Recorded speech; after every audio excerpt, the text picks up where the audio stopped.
नमस्कार, बहुत स्वागत है एक बार फिर आप सभी का। आप देख रहे हैं आपका प्रोग्राम कहानी कुर्सी की। मैं सौरभ शर्मा आपके साथ रोज की तरीके से। मेहमान हर्षवर्धन त्रिपाठी जी, विजय त्रिवेदी जी, समीर चौगांवकर साहब, रोहन दुआ स्टूडियो में हमारे साथ मौजूद हैं।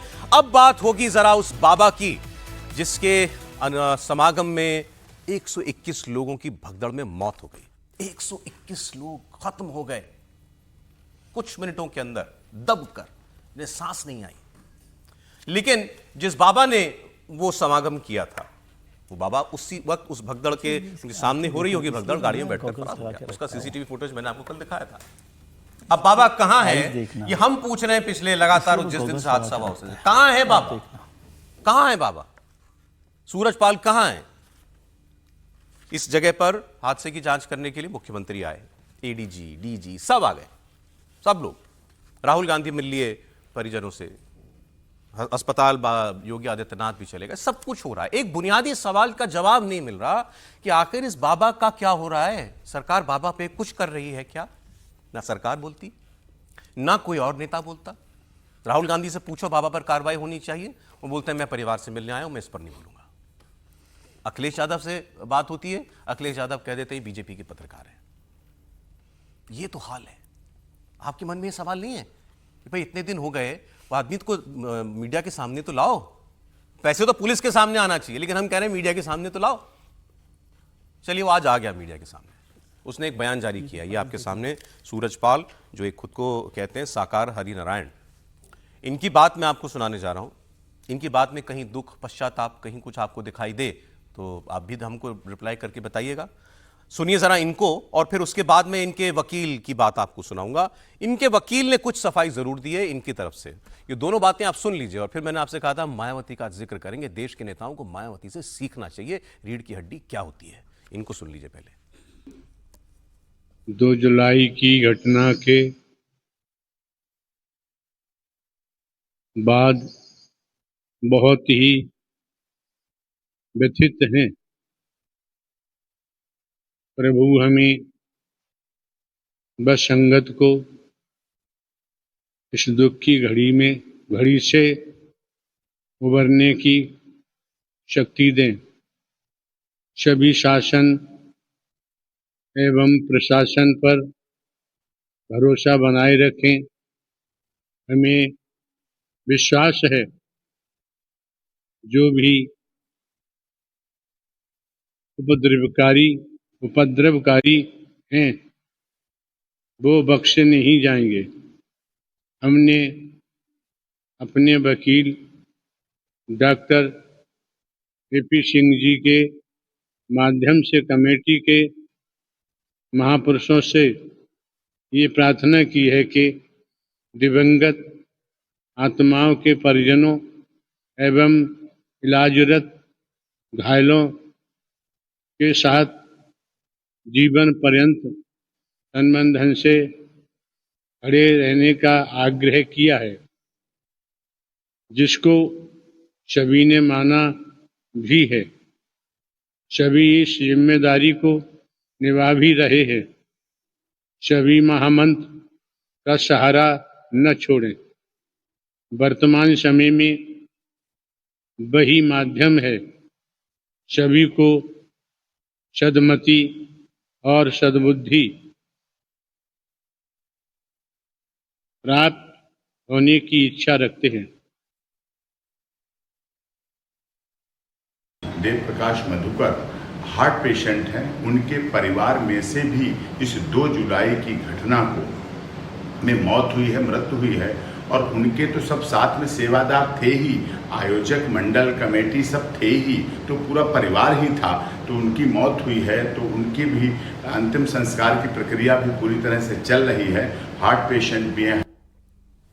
दो बयान, एक बाबा सूरजपाल का और दूसरा उनके वकील का। वकील जिन व्यक्ति के बारे में कह रहे हैं वो जो गिरफ्तार हुआ है इस पूरे मामले में, शायद कोई कमेटी का करता था, वो बता रहे हार्ट पेशेंट है। उनके अपने भी कुछ लोग जो हैं उनकी मृत्यु हुई, उसकी सफाई दी। लेकिन बाबा की बात हम करने चाहिए पहले। एक बात सबसे पहले, मैंने जब इनको सुना तो मेरे दिमाग में सबसे पहले जो एक शब्द खटका, इन्होंने कहा प्रभु सबको संबल दें, सद्बुद्धि दें। मैं इनके अनुयायियों से कहना चाह रहा हूँ, जिनको हमने ये कहते हुए सुना था कि ये बाबा साकार हरिनारायण ये सारी सृष्टि चला रहे हैं, यही सारी सृष्टि चलाते हैं, बाबा ही तो हैं जो हमको विपत्तियों से बचाते हैं। बाबा की चरणों की धूल हम घर में रख लेते हैं तो हमारे कष्ट मिट जाते हैं। बाबा के हैंडपंप का पानी हम लोग पी लेते हैं तो वो अमृत होता है। अरे भाई, आप जिस बाबा को भगवान मान रहे हो वही बाबा किसी प्रभु की बात कर रहा है, वही सुन लो आप कम से कम। दूसरा, ये सूरजपाल कहते हैं उपद्रवी नहीं बख्शे जाएंगे। कौन थे भाई उपद्रवी? समागम तुम्हारा, टेंट तुम्हारा, गार्ड तुम्हारे जिनको तुम सेवादार कहते हो, लाठी डंडा लेकर के। कौन उपद्रवी घुस गया वहां पर? आम आदमी तो घुस नहीं सकता, पुलिस वाला नहीं घुस सकता वहां पर। इतने सेवादार हैं, लाठी डंडा लेकर के वहां खड़े रहते हैं। कौन उपद्रवी? ये कौन बताएगा कि उपद्रवी कौन थे जिनकी वजह से 121 लोग मारे गए? और अभी भी मुझे हैरानी है कि बाबा के बारे में कोई नहीं बोल रहा। हर्षवर्धन जी पहले। देखिए सौरभ जी, मुझे तो लगता है ना कि थोड़ा सा कुछ गड़बड़ हुआ है अभी। ये जो न्यूज एजेंसी का माइक दिख रहा है ना, तो चूंकि उस पे है तो इसलिए ये नीचे लिखा हुआ है, उसको पढ़ रहा है ये आदमी। तो आप जो कह रहे हैं कि प्रभु तो इतने में ही याद आ गए, सही स्थिति अगर होती और उत्तर प्रदेश की सरकार नाकाम न होती और अगल बगल दो बढ़िया यूपी पुलिस के एसटीएफ वाले जवान खड़े होते तो इस बाबा को अभी और बहुत कुछ याद आ गया होता। तो इनके जो भक्त हैं वो ये देखें कि जब ये कैमरे के सामने आ गया है तो ये स्थिति हो गई है। और ये बड़ी आश्चर्य की बात है। मैं मतलब सचमुच मुझे लगता है कि योगी आदित्यनाथ जी को चिंता करनी चाहिए। जिन योगी आदित्यनाथ जी के लिए हम लोगों ने बाकायदा टीवी चैनलों पर कहा कि कमाल का काम कर रहे हैं, खूब बढ़िया कर रहे हैं, और सचमुच बड़े बड़े अपराधी डरने लगे। लोग गले में तख्ती लटका के और सरेंडर कर गए थाने में जाकर। वहां ये उनके ऊपर बहुत बड़ा सवालिया निशान खड़ा कर रहा है, बहुत बड़ा सवालिया निशान खड़ा कर रहा है। और वो 121 लोग जिनके घर से कोई न कोई चला गया, जिनके घर में एक जीवन कम हुआ और हो सकता है उस जीवन की वजह से ही सबका जीवन चलता रहा, उन घरों में सारे, जिसको कहते हैं ना कि उनकी उम्र जब तक रहेगी, इस आयु जो भी है, वो इस सरकार को हमेशा सवालिया निशान के दायरे में देखते रहेंगे। ये बाबा तो फ्रॉड है ही, इस सरकार पर यह बड़ा सवाल उठता है। और आपने कहा ना, अखिलेश यादव की हिम्मत नहीं, राहुल गांधी की हिम्मत नहीं। और राहुल गांधी को मैं ना लाता बीच में, अगर राहुल गांधी वहां जाके राजनीति करने न गए होते। राहुल गांधी डरपोक, अखिलेश यादव डरपोक, योगी आदित्यनाथ और कौन है? एकमात्र नेता मायावती। मैं एक पत्रकार के तौर पर, एक जागरूक नागरिक के तौर पर यह मैं कह रहा हूं, ऐसे ही नेता होना चाहिए। मायावती जिंदाबाद कहना चाहिए। वो भी जाटव समाज से आती, उसके बावजूद उन्होंने वोट बैंक की फिक्र नहीं की। उन्होंने कहा कि इसके खिलाफ कड़ी से कड़ी कार्रवाई होनी चाहिए और पाखंडियों के, ढोंगियों के चक्कर में मत पड़िए। सुनना चाहिए। बोला क्या बोली? बिल्कुल। मैं पढ़ रहा हूं, आप सुनिए मायावती का बयान जो है, क्योंकि उन्होंने सोशल मीडिया पर पोस्ट किया। वो ये लिख रही हैं, देश में गरीबों, दलितों व पीड़ितों आदि को अपनी गरीबी व अन्य सभी दुखों को दूर करने के लिए हाथरस के भोले बाबा जैसे अनेकों और बाबाओं के अंधविश्वास और पाखंडवाद के बहकावे में आकर अपनी दुख और पीड़ा और नहीं बढ़ानी चाहिए। कह रहे हैं अंधविश्वास है, पाखंड है, ये पाखंडी ढोंगी बाबा है। बल्कि बाबा साहेब भीमराव अंबेडकर के बताए रास्ते पर चलकर इन्हें सत्ता खुद अपने हाथ में लेकर अपनी तकदीर बदलनी होगी। ये अपनी पार्टी से जुड़े, बीएसपी से जुड़े, तभी ये लोग हाथरस जैसे कांडों से बच सकते हैं जिसमें 121 लोगों की मौत हुई। अत्यंत चिंताजनक है। हाथरस कांड में बाबा भोले समेत अन्य जो भी दोषी हैं उनके विरुद्ध सख्त कार्रवाई होनी चाहिए। ऐसे अन्य और बाबाओं के विरुद्ध भी कार्रवाई होनी जरूरी है। इस मामले में सरकार को अपने राजनीतिक स्वार्थ में ढीला नहीं पड़ना चाहिए, ताकि आगे आने वाले लोगों को अपनी जिंदगी ना गंवानी पड़े। आपको लोग कहेंगे इसमें ये भी राजनीति कर रही है। अरे चलिए मान लिया कर रही हैं, सभी लोग भी तो कर रहे हैं। बाकी लोगों को डर ये है कि बाबा के पीछे जो लोग खड़े हैं, हम बाबा के खिलाफ कुछ बोलेंगे, कार्रवाई करेंगे, बाबा का वो छिटक जाएगा, हमसे दूर हो जाएगा। वो डर तो मायावती को भी हो सकता है ना। मायावती को तो बोल सबसे रही है ज्यादा डर होगा। के मायावती की तो जो स्थिति है उसमें उनको ज्यादा डरना चाहिए। और जो इसके सूरजपाल के जो ज्यादा अनुयायी हैं, समर्थक हैं, वो तो ज्यादातर उसी समाज से आते हैं। उनको तो चिंता होनी चाहिए थी, लेकिन उन्होंने चिंता नहीं की। और योगी आदित्यनाथ, अखिलेश यादव और राहुल गांधी, ये तीन के तीनों सूरजपाल का नाम लेने से डर रहे हैं। नाम लेने। मायावती ने जो शब्द इस्तेमाल किए कि अपने राजनीतिक स्वार्थ में आप लोग ढील मत बरतिए, वो ये कह रही है, सरकार से ये कह रही है, योगी जी से ये कह रही है। देखिए, मायावती जी के लिए अभी तक हम लोग कह रहे थे कि उनका बहुत नुकसान हुआ भी उत्तर लोकसभा के चुनावों में भी, लेकिन उसके बाद, और ये पूरा का पूरा जो समाज है, जो उनके भक्त कहे जा रहे हैं सबको, वो सारा का सारा समाज मोटे तौर पे मायावती जी की पार्टी का वो है, वोटर है। तो मेरे ख्याल से उनको सबसे ज़्यादा चिंता होनी चाहिए थी वो बचाने की। कुछ दिनों पहले चर्चा ये भी हो रही थी कि जब बीएसपी की सरकार थी तो उनके लिए हूटर वाली गाड़ी और पायलट वाली गाड़ी चला करती थी बाबा के लिए, सूरजपाल के लिए। एक तो मैं ये दोनों शब्दों पर मैं कह रहा हूँ, आप जैसे बड़े जो हिम्मत वाले पत्रकार हैं इनको बाबा कहना बंद कर देना चाहिए, सूरजपाल। सूरजपाल। और दूसरा, मैं इसको 121 जिंदगियों की मतलब मौत नहीं मान रहा, मैं हत्या ही मानता हूँ मैं अपनी तरफ से। लेकिन जिस तरह से राहुल गांधी जी ने, अखिलेश जी ने और योगी आदित्यनाथ जी ने जो एक वो दिखाया है, चुप्पी दिखाई है एक तरह से मैं कहूँगा बाबा को लेकर, वो भी बहुत हैरानी वाली है। और हर्ष जी की बात से मैं सहमत हूँ कि योगी आदित्यनाथ के पिछले 7 साल उनकी लॉ एंड ऑर्डर के लिए ज़्यादा जाने जाते हैं कि उनके रहते हुए वहाँ पर कोई माफिया, कोई गुंडागर्दी, कोई सब तरह के लोग वहाँ नहीं चले। और सूरजपाल यदि नहीं पकड़ा जा रहा है, और हैरानी है कैसी पुलिस है कि एक एजेंसी को, न्यूज एजेंसी को तो वो मिल जाते हैं बाबा, सूरजपाल को भी मिल जाते हैं अगर पुलिस ढूंढ रही होती है। हाँ, तो पुलिस ढूंढ रही होती है। और जो सौरभ सवाल करते हैं रोजाना कि वो अपने महल से या जो भी आश्रम है वहां से बाहर नहीं निकल रहे, लेकिन पुलिस अंदर क्यों नहीं जा रही है, ये मुझे नहीं समझ में आ रहा। और फिर मैं वही बात कहूंगा कि बुलडोजर बाबा का बुलडोजर वहां क्यों नहीं चल रहा। मुझे बात हमने कही ना, तो कुछ लोगों ने मुझे जवाब भेजा है कि भाई बाबा पर क्या इल्जाम है, आप ये तो बताओ। आप लोग रोज कह रहे हो बाबा की सूरजपाल क्यों नहीं गिरफ्तार होता। वो कह रहे हैं कि भाई सूरजपाल, अच्छा सूरजपाल एक आध्यात्मिक व्यक्ति है, वो प्रवचन देता है, उनके लिए भीड़ जो होती है तो उसके लिए आयोजन करने वाले तो और लोग होते हैं ना। ये थोड़ी प्रशासन को चिट्ठी लिखते हैं कि मैं यहाँ इतने लोगों को बुलाने जा रहा हूँ, वो तो कोई और है। तो इसमें इनका क्या दोष है, आप लोग क्यों इनके पीछे पड़े हो, ये मुझे लोग के पूछ रहे हैं। ये इसमें दम है कुछ इस दलील में? देखिए, मैं आपका इसका जवाब दूं उसके पहले एक बात का जिक्र कर दूं कि अभी 10 विधानसभा उपचुनाव का टेंशन है, इसलिए एक्शन नहीं हो रहा है। अभी 10 यूपी के अंदर विधानसभा चुनाव होने वाले, और समाजवादी पार्टी भी जानती है और योगी आदित्यनाथ भी जानते हैं कि अगर हम बाबा पे हमला कर देंगे तो उनमें से कई सीटें ऐसी हैं जहां बाबा का प्रभाव है और विधानसभा चुनाव में हमें उसका नुकसान हो सकता है। तो विधानसभा चुनाव तक वो बाबा पे हाथ डालने से बचेंगे।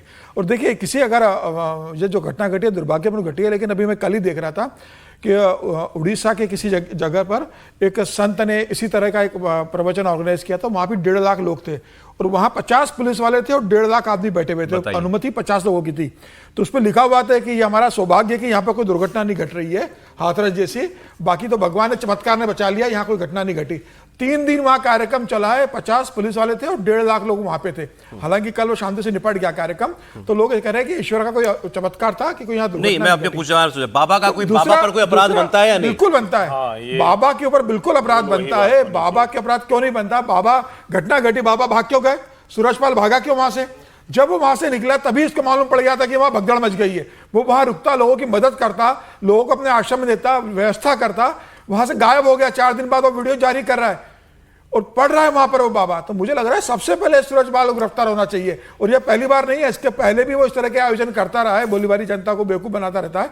मुझे लग रहा है वह जिम्मेदार है, उसको गिरफ्तार जब होगा तभी जो दूसरे इस तरह के जो फर्जी ढोंगी लोग हैं वो इस डर से प्रवचन करना छोड़ेंगे। और मुझे लग रहा है ये पूरी तरीके से दोषी है। बाबा पर कोई अपराध बनता है तो क्यों नहीं कार्रवाई हो रही? बिल्कुल सौरभ, देखिए 2 बातें जो आपने पूछी हैं, मैं सबसे सहमत हूं कि अपराध बनता है। लेकिन आप जो ये कह रहे हैं कि योगी आदित्यनाथ क्यों नहीं पकड़ रहे या पुलिस क्यों नहीं पकड़ रही, आप समझिए ध्यान से कि 2017 से लेके 23 तक 11,000 एनकाउंटर हुए हैं। 11,000 एनकाउंटर का मतलब है 5 एनकाउंटर डेली हो रहे हैं यूपी में, उत्तर प्रदेश में, और 178 क्रिमिनल्स मरे हैं। तो ये शंका लगानी है उनके ऊपर कि वो लॉ एंड ऑर्डर को नहीं संभाल पा रहे हैं, ये गलत है। उन्होंने संभाला है। 11,000 एनकाउंटर होने की मामूली बात नहीं है एक स्टेट में। और जहां तक इनको पकड़ने की बात है, कहीं जगह पे संयम आपको रखना पड़ता है। आफ्टर ऑल एक स्पिरिचुअल लीडर है, एक फॉलोइंग है। कल को वहां पे अनरेस्ट होता है, मेरठ जोन के अंदर आता है हाथरस। मेरठ जोन में 3500 एनकाउंटर्स हुए हैं उत्तर प्रदेश में, उसी जिलों में, वेस्ट यूपी में, जहां पे क्रिमिनल्स और गूंस पहले घुमा करते थे। रात को लड़कियां जा नहीं सकती थी कॉलेज और स्कूल्स में। तो सिर्फ ये कहना कि क्यों नहीं पकड़ पा रहे हैं उनको, मुझे लगता है कि कोई मजबूरी होगी। नहीं, नेगोशिएशन चल रही होंगी कि क्या वो सरेंडर करेंगे। चाहकर नहीं पकड़ रहे। वो बोल रहे हैं शायद ये कहा जा रहा हो कि आप सरेंडर कीजिए। हाँ, क्योंकि जब सरेंडर वाली बात आती है, अनरेस्ट, सिविल अनरेस्ट एक बड़ी फेमस टर्म है सोसाइटी में, और सिविल अनरेस्ट को कंट्रोल में रखना बड़ा जरूरी होता है। कल को सारे फॉलोअर्स उनके वहां पे जाके, चाहे वो जाटव समाज से हो, दलित से हो, किसी और समाज से भी हो, एक अनरेस्ट को क्रिएट करने की संभावना है। उसको कैसे हैंडल करेंगे? उसके लिए तो पुलिस को व्यवस्था तैयार करनी पड़ेगी ना 5-6 दिन के लिए। आप याद करिए, चाहे वो अरेस्ट अरेस्ट हो डेरा सच्चा सौदा गुरमीत राम रहीम का, हरियाणा को कितनी स्टोन पेल्टिंग झेलनी पड़ी थी पुलिस को, उसके लिए कौन जिम्मेदार होगा कल को अगर वहां पे इतना बड़ा हादसा नहीं, हो मैं जाता अब आपकी इस बात से मैं थोड़ा सहमत हूं। अगर ऐसा हो रहा है, मुझे नहीं पता कि ऐसी कोई तैयारी हो रही है कि बाबा से सरेंडर कराया जाए, लेकिन हाँ ये है कि अगर पुलिस चली जाती है अंदर तो बाबा की भीड़ जो है वो वहां आ जाएगी। हरियाणा में राम रहीम को पकड़ने के टाइम पर मनोहर लाल खट्टर की आलोचना बहुत हुई थी, उस वक्त उनकी गोली चली, बहुत लोग मर गए थे, लेकिन उन्होंने एक बात कही थी कि हम अगर डेरे के अंदर जाते, पुलिस अगर डेरे के अंदर जाते तो आप समझ नहीं सकते कितनी जाने जाती, और जब पुलिस वाले भी मारे जाते। हमारी कोशिश ये थी कि बाबा डेरे के बाहर खुद आए, और बाबा डेरे के बाहर आया तब उसको गिरफ्तार किया गया। अब मुझे नहीं पता कि यहां पर ऐसा कुछ हो रहा है या नहीं हो रहा। देखिए सौरभ जी, एक तो ये कि रोहन जो कह रहे हैं हम लोग उसकी खूब प्रशंसा कर चुके हैं, खूब जमकर योगी जी को महामानव तक बना दिया, बड़ा अच्छा काम किया उन्होंने। लेकिन जब जिस चीज की बात हो रही हो, आज योगी आदित्यनाथ असहाय लग रहे हैं। बिल्कुल एक लाइन की बात सुनिए, घुटने टेक दिए। ये नहीं चल सकता। और अगर किसी बाबा, किसी सूरजपाल, किसी राम रहीम, किसी रामपाल, किसी आशाराम, उसकी इतनी हैसियत हो जाए कि राज्य सरकार और पुलिस प्रशासन उसके डेरे में या उसके आश्रम में या उसके मठ में जाने से डरे, तो फिर लोग वास्तविकताएं भी होती हैं। नहीं, कोई वास्तविकता नहीं। इसका मतलब ये कि आपने उस तंत्र को फलने फूलने दिया है, उधर आंख मूंद रखी है। असल बात करनी चाहिए।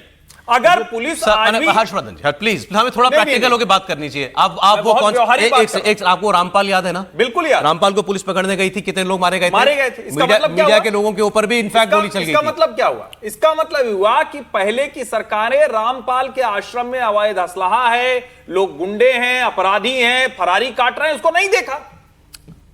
एक लाइन की बात ये क्यों मान लें कि अभी कुछ करने ही नहीं जा रही सरकार? ये भी तो नहीं बोलना चाहिए ना। सूरजपाल का नाम एफआईआर में है। एफआईआर के लिए तो कोई मना नहीं कर रहा। एफआईआर में क्यों नाम नहीं है? और मुख्यमंत्री ने पूछा नहीं अपने ऑफिसर से कि भाई इसका नाम एफआईआर में क्यों नहीं है? मैं तो समझ नहीं पा रहा हूं। अखिलेश यादव भी असहाय हैं, योगी आदित्यनाथ भी असहाय हैं, राहुल गांधी भी असहाय हैं।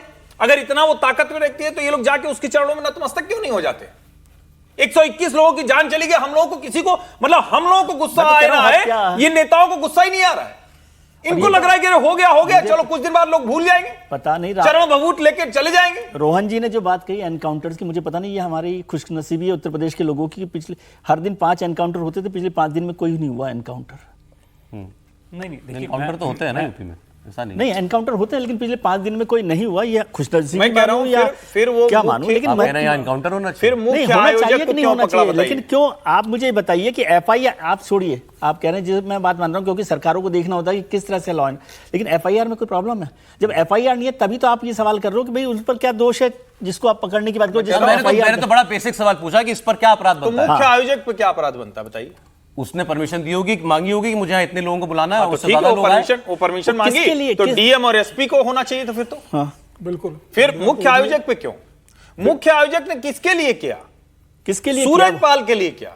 किसकी चरण रज लेने के लिए? और जो लोग जिसकी मां मरी है, उसका बयान हमने कल ही इंडिया टीवी पर ही हम सुन रहे थे। जिसकी मां मरी है वो कह रही है कि बोला गया कि भाई आके धूल ले लीजिए। हम लोग धूल लेने के लिए आगे बढ़े और एक के ऊपर एक परतें बनती चली गई। मतलब मैं समझ नहीं पा रहा हूं कि इस घटना पर कैसे नेताओं का खून नहीं खोल रहा है। और सूरजपाल अगर हर कोई बचाने में लगा हुआ है, खोल रहा है। एक बात और मैं कह दूं कि यदि वो खुद रुक जाते, मैं बार-बार बात कर रहा हूं, पॉइंट पे आ रहा हूं, यदि वो खुद रुक जाते, भागते नहीं, खुद रुक जाते तो मेरे ख्याल से इतनी भगदड़ नहीं होती। आपने कहा इन नेताओं का खून क्यों नहीं खोल रहा है? जी, एक नेता का खोल रहा है, राहुल गांधी जी का खून खोल रहा है, लेकिन इनके लिए नहीं खोल रहा है। राहुल गांधी जी का खून खोल रहा है मायावती जी की पार्टी के तमिलनाडु के जो प्रदेश अध्यक्ष हैं, उनकी हत्या कल हो गई है, उन हत्यारों के लिए खून खोल रहा है। उसके लिए राहुल गांधी जी बोले, वो भी अच्छा है, वो भी अच्छा है, लेकिन मैं फिर कह रहा हूं कि खून तो खोलना चाहिए था। आज राहुल गांधी को कहां होना चाहिए था? बताइए एक जगह, कोई बताइए आज कहां होना चाहिए था? होना चाहिए तो पता नहीं, ये बता सकता हूं कहां है। फिर भी गुजरात में गेस कीजिए कहां होना चाहिए था। इस देश में कल 2 घटनाएं हुई हैं। अगर किसी ने, और मैं जो कह रहा हूं इंटरनेशनल स्क्रिप्ट, तो उस वक्त विजय जी ने भी उसको खारिज किया। अगर नेता होते राहुल गांधी तो कहां जाते हो? हाथरस गए, बिल्कुल दुरुस्त काम किया, लेकिन वहां नहीं बोले तो हम कह रहे हैं राजनीति है, डरपोक हैं, डर गए, हम कह रहे हैं ये दोनों बात। अगर वो वहां जाके कहते कि सूरजपाल भी इसमें दोषी है या उसकी जांच करो, तो हम कहते बड़े बहादुर हैं। वो न लुधियाना पे नहीं गए। लुधियाना में हत्या हुई, लुधियाना में निहंगों ने मारा। वो अभी बहुत क्रिटिकल बड़ी- हालत में बहुत है। बड़ी। शिवसेना के नेता अच्छा भैया, alive- अभी जीवित alive, हैं, वो okay. ठीक है, उनकी स्थिति ठीक हो रही, लेकिन जिस तरह से मारा गया और पुलिस वाला वो जैसे ही उनको तलवार चलने लगी साइड स्कूटी पे से खड़ा। उतर के गायब, और वो निहंग दोनों जो लेके स्कूटी गायब। मतलब जहां राहुल गांधी को होना चाहिए था नेता प्रतिपक्ष के तौर पर, अभी हम लोग बात कर रहे थे विजय जी ने कहा ना सरकार पे सवाल खड़ा करना है, सरकार वहां नहीं चलती क्या? सरकार पे महत्वपूर्ण सवाल बात है। आज उनको जाना चाहिए था। क्या मोरबी आज हुआ, वो बड़ी राजकोट आज हुआ, वो बड़ी बिल्कुल दुर्घटना है। उन दोनों जगह भी जाना चाहिए राहुल गांधी, लेकिन आज अगर जाने की बात कहें तो उनको या तो तमिलनाडु जाना चाहिए था बसपा अध्यक्ष के घर, या लुधियाना जाना कल चाहिए। जो है, कल नहीं, हम लोग जब कल बात कर रहे थे कि इन बाबाओं के पीछे लोग होते हैं, वोट बैंक होता है, नेता इसीलिए इनके यहाँ जाते हैं, तो आप लोगों ने कहा कि नहीं, ये नेता, ये बाबा लोग कोई वोट दिला नहीं पाते हैं। लेकिन राहुल गांधी, आपने ठीक कहा, आप उसके बारे में नहीं बोले, कहीं और के बारे में नहीं बोले। राहुल गांधी क्यों बोले तमिलनाडु में बसपा के प्रदेश अध्यक्ष की हत्या पर? भाई बहुजन समाज पार्टी तमिलनाडु में कोई बड़ी पार्टी तो है नहीं, मुझे तो ये भी नहीं पता वहाँ चुनाव लड़ते भी कि नहीं लड़ते, हो सकता है ना लड़ते हो, लेकिन वहाँ उनकी हत्या 3% का वोट बैंक है कितना? उनका, 3% का। 3% का वोट बैंक है। तो राहुल जी को क्यों चिंता हुई वहां से? खबर है, ठीक है, वहां पर एक अपराध हुआ है, सोचिए राहुल गांधी क्यों बोल चिंता रहे बड़ी हैं, साफ है। क्या है? मुस्लिम और दलित बस, vote bank simple. Rahul Gandhi देश भर में अपने इकट्ठा पक्ष कर रहे में हैं। करने की कोशिश कर रहे हैं, और नेता के तौर पर मैं कभी इसमें कोई बुराई नहीं मानता। भाई मुसलमान वोट बैंक, मुसलमान इस देश के नागरिक हैं, मतदाता हैं, अगर वो पूरी तरह से कांग्रेस के साथ जा रहे हैं तो कांग्रेस उनके साथ खड़ी दिखे। अगर दलित, लेकिन आप उसमें भी सोच रहे हैं कि कहां बोलना है कहां नहीं बोलना है, यानी अरे वहां पर 65 लोग मर गए शराब पीकर के, उसमें भी नहीं बोला, बोले उसमें वो। भी दलित मरे, एक हत्या हुई उसमें लेकिन बोले, वो भी नहीं बोल पाए। सोचिए ना, 65 लोगों की मौत पर नहीं बोले राहुल गांधी, एक नेता की हत्या पर वो बोले। ये क्या दिखा रहा है? नहीं, और सौरभ, मैं सोच रहा हूँ कि लुधियाना में जहाँ पे हादसा हुआ है वहां से तो उन्हीं के एमपी राजा वड़िंग चुनाव जीत के आए हैं अभी। भले ही रवनीत बिट्टू वहाँ पे कैबिनेट पे गए हैं, वो इस अटैक को क्रिटिसाइज कर रहे हैं, कंडेम कर रहे हैं। आपने राहुल गांधी या राजा वड़िंग, अमरिंदर राजा वड़िंग से स्टेटमेंट आके देखी कि जिस तरीके से हादसा हुआ, सुखदेव थापड़ के नेफ्यू, आप सोचिए कि एक हादसा, दर्दनाक हादसा ब्रॉड डे लाइट में कैमरा में कैद हो जाता है। उस कैमरे में कैद हुए इंसिडेंट पे तो बयान नहीं आ रहे बड़ा हैं। क्लियर है ना, ये हादसों को भी वोट की नजर में देखते हैं, इनको हादसे में भी केवल वोट दिखाई देते हैं, किस पर बोलना है और किस पर नहीं बोलना, दोनों तरफ की बात कर इसमें रहा हूं। कोई शक नहीं, मतलब इसमें कोई सवाल जैसा भी बात नहीं, ये तो इतना जग जाहिर है कि सब लोग पॉलिटिकल लीडर्स अपने वोट बैंक के हिसाब से कहां पर बोलना, बहुत सेलेक्टिव तरीके से बात करते हैं। लेकिन फिर भी कई बार लगता है कि जहां बहुत जरूरी है वहां तो कम से कम वहां तो बोलना चाहिए। एक ब्रेक व्यूअर्स हम यहां पर ले रहे हैं। ब्रेक के बाद अभी, क्योंकि अभी बताया अभी ना आपको कि समीर जी ने कि यूपी में 10 उपचुनाव होने हैं विधानसभा के, शायद ये मजबूरी है योगी आदित्यनाथ की कि वो उससे पहले कोई कार्रवाई नहीं करना चाहते, नहीं तो कहीं फिर कुछ उल्टा हो जाएगा उनके साथ, जैसा अभी लोकसभा के चुनाव में हो गया।